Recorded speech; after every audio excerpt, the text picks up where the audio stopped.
Hello dear students, आज के इस लेक्चर में मैं आप लोगों को सेक्रेटरियल प्रैक्टिस के कुछ इंपॉर्टेंट ऑब्जेक्टिव क्वेश्चंस जो है वो आप लोगों के साथ शेयर करने वाली हूँ। उसकी लिस्ट तो आपको चाहिए तो आप उसके स्क्रीनशॉट ले सकते हैं, लेकिन वीडियो को लास्ट तक सुनिएगा। It will hardly take your 10 minutes. Like subscribe share करना नहीं भूलना है। तो सबसे पहला जो क्वेश्चन है वो आपको करेक्ट ऑप्शन चूज कर लिखना है और री राइट करना है स्टेटमेंट। ये याद रखना है कि आपको स्टेटमेंट जो है वो री राइट करना है। तो पहला जो क्वेश्चन है वो finance is the management of dash affairs of the company. तो monetary affairs of the company होता है finance. Okay, then corporate finance deals with the acquisition and use of capital by business corporations. Capital को use करना and acquire करने का काम जो है कॉर्पोरेट फाइनेंस करता है। देन थर्ड जो है the benefit of depository receipt is ability to raise capital in dash market. तो डिपॉजिटरी रिसिप्ट जो है डीआर जो है वो इंटरनेशनल मार्केट में हम लोग कैपिटल रेज करने के लिए उसका यूज होता है।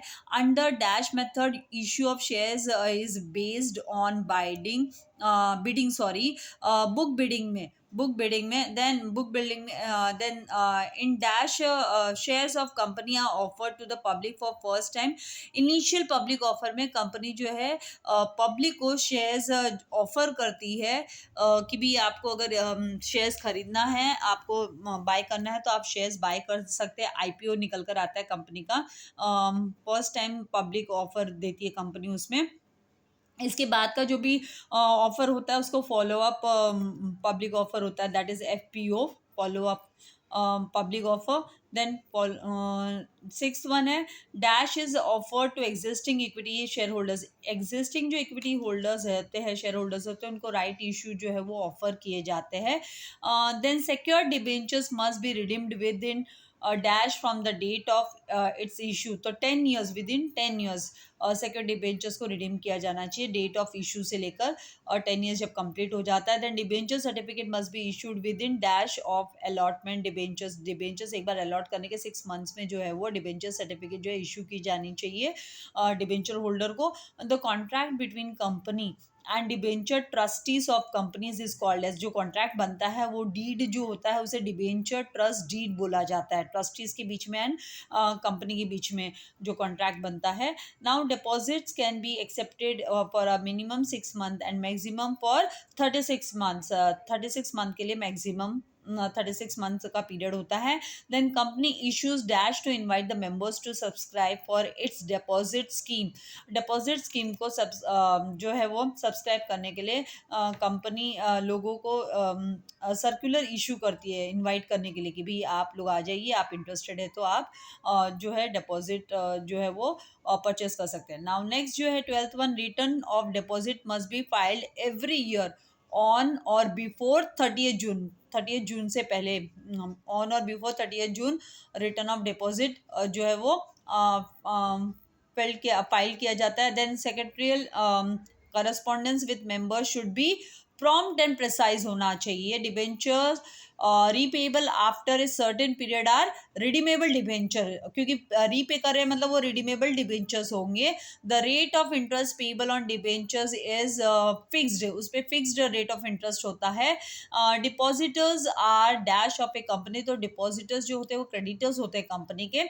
इन physical mode securities are held in dash form. तो पेपर फॉर्म है, फिजिकल फॉर्म में पेपर फॉर्म होता है एंड इलेक्ट्रॉनिक फॉर्म जो डीमेटेरियलाइज फॉर्म होता है उसमें इलेक्ट्रॉनिकली होता है। Then risk of losing certificates exist in physical mode में गुम हो जाने के चांसेस होते हैं सर्टिफिकेट्स के, और इसीलिए तो हम डीमेटेरियलाइज फॉर्म में रखते हैं आजकल। Now depository act was passed in 1996 में डिपॉजिटरी एक्ट जो है वो पास हुआ था। In India ISIN for corporate securities के लिए जो अलॉट किया जाता है वो कौन अलॉट करता है, तो NSDL करता है, नेशनल सिक्योरिटी जो सिक्योरिटी डिपॉजिट लिमिटेड करता है। Then dividend is recommended by, कौन इसे रिकमेंड करता है डिविडेंड को, तो board of directors are recommending, वो रिकमेंड करते हैं, सजेस्ट करते हैं। Then interim dividend is declared by whom, तो interim dividend board of directors जो है वो डिक्लेयर करते हैं। Final dividend is declared by whom, तो फाइनल डिविडेंड जो है वो रिकमेंड तो बोर्ड ऑफ डायरेक्टर्स करते हैं लेकिन डिक्लेयर उसे शेयर होल्डर्स करते हैं। याद रखना है कि डिक्लेयर शेयर होल्डर्स करते हैं फाइनल डिविडेंड को। इंटरिम डिविडेंड को डिक्लेयर कौन करता है, बोर्ड ऑफ डायरेक्टर्स करता है। और रिकमेंडेशन किसकी होती है फाइनल डिविडेंड के लिए, लिए बोर्ड ऑफ डायरेक्टर्स की रिकमेंडेशन होती है.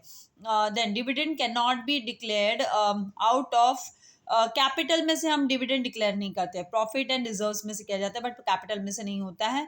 सॉरी, कैपिटल में से नहीं होता है.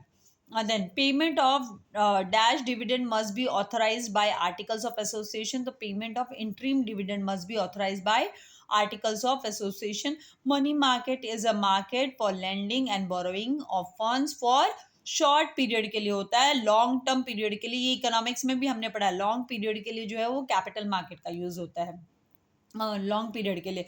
तो आप लोगों को ये जो सारे जो ऑप्शन सिलेक्ट कर कर और रीराइट करना है सेंटेंस, वो अच्छे से पढ़ लेना है. इसके साथ ऐसा नहीं है इस पे डिपेंडेंट रहना. इनको एक बार है ना एग्जाम देने जाने से पहले आप मॉर्निंग में इनको रिवाइज कर लीजिएगा. आप इनके स्क्रीनशॉट्स भी ले सकते हैं. इसीलिए इसी मोड पर मैंने आप लोगों के लिए रखा था कि आप स्क्रीनशॉट्स रिमूव कर कर अपने पास रख सके, आपको फिर से वीडियो जो है देखने की जरूरत ना पड़े. एक एक जो है अच्छे से पढ़ के जाना है एंड नीटली लिखना है. कैंसलेशंस को अवॉइड करना है. एक बात याद रखिए, कैंसलेशन जो है वो आपकी इमेज जो पेपर, आप first impression is the last impression हम बोलते हैं, राइट.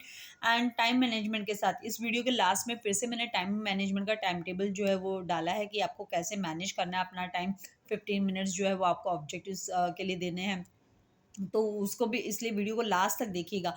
एंड फ्रेंड्स के साथ भी शेयर करना नहीं भूलना है.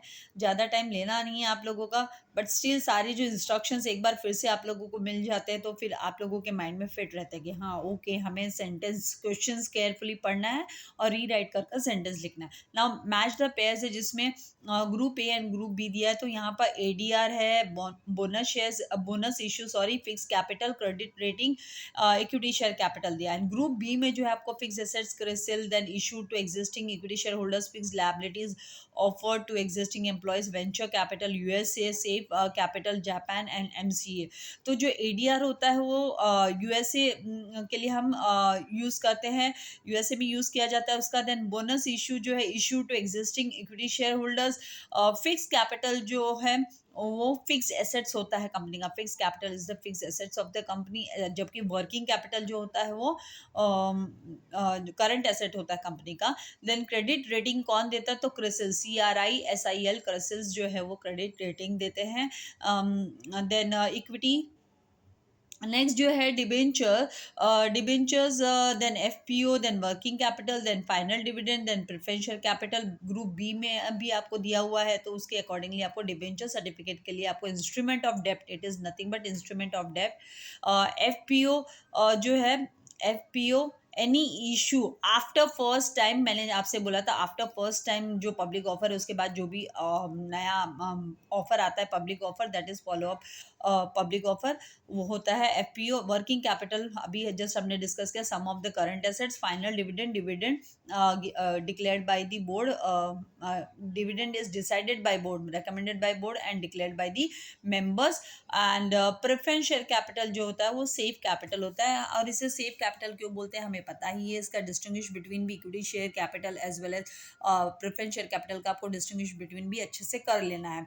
सेफ कैपिटल इसीलिए बोला जाता है क्योंकि ये जब कंपनी लिक्विडेट होती है तो उस टाइम पे बिफोर इक्विटी शेयर होल्डर्स जो है पेमेंट जो क्लियर किया जाता है प्रेफरेंस शेयर कैपिटल का किया जाता है. और साथ ही इस पे जो डिविडेंड का रेट होता है वो भी fix rate of dividend receive होता है, ना उससे कम ना उससे ज़्यादा. फिक्स रेट ऑफ डिविडेंड जो है वो प्रेफरेंस शेयर होल्डर्स जो है वो एंजॉय करते हैं. तो यहाँ पे मैच द फॉलोइंग, पहला मैंने आपसे शेयर किया, ये second match the following, and एक और मैच द फॉलोइंग जो है वो मैं आपके साथ शेयर करने वाली हूँ. तो इनको भी अच्छे से आपको एक बार पढ़ के जाना है. Now bond holders dividend, IPO corporate finance, returns on shares capital and preferences. और ग्रुप बी में डिविडेंड है declared in annual general meeting. Any issue after first time public offer deals with the acquisition and use of capital. Then first time public offer, then fixed rate of dividend owners, then fluctuating rate of dividend creditors declared in board meeting. ये सारे points जो है वो group B में दिए. तो bond holders जो होते हैं वो क्रेडिटर्स होते हैं कंपनी के. IPO is the first time public offer जो कंपनी लेकर आती है मार्केट में, पब्लिक को ऑफर करती है शेयर्स. देन कॉर्पोरेट फाइनेंस जो है वो डील करता है with acquisition and use of capital के साथ डीलिंग करता है. देन रिटर्न्स ऑन शेयर्स, मतलब क्या रिटर्न मिलता है शेयर्स के ऊपर, तो डिविडेंड इज रिसीव्ड डिविडेंड जो है वो रिसीव होता है शेयर्स के पर। देन प्रेफरेंस शेयर्स पे जो है फिक्स रेट ऑफ डिविडेंड जो है वो रिसीव होता है। आपका इस साथ अभी मैं टाइम टेबल जो है कैसे आपको टाइम मैनेज करना है, 20 मार्क्स के लिए 15 मिनट्स का, 8 मार्क्स के लिए 20 मिनट्स का, 6 मार्क्स के लिए 10 मिनट्स का, 12 मार्क्स के लिए 30 मिनट्स का। तो all the best, stay blessed and healthy for ever. Screenshot ले लीजिए।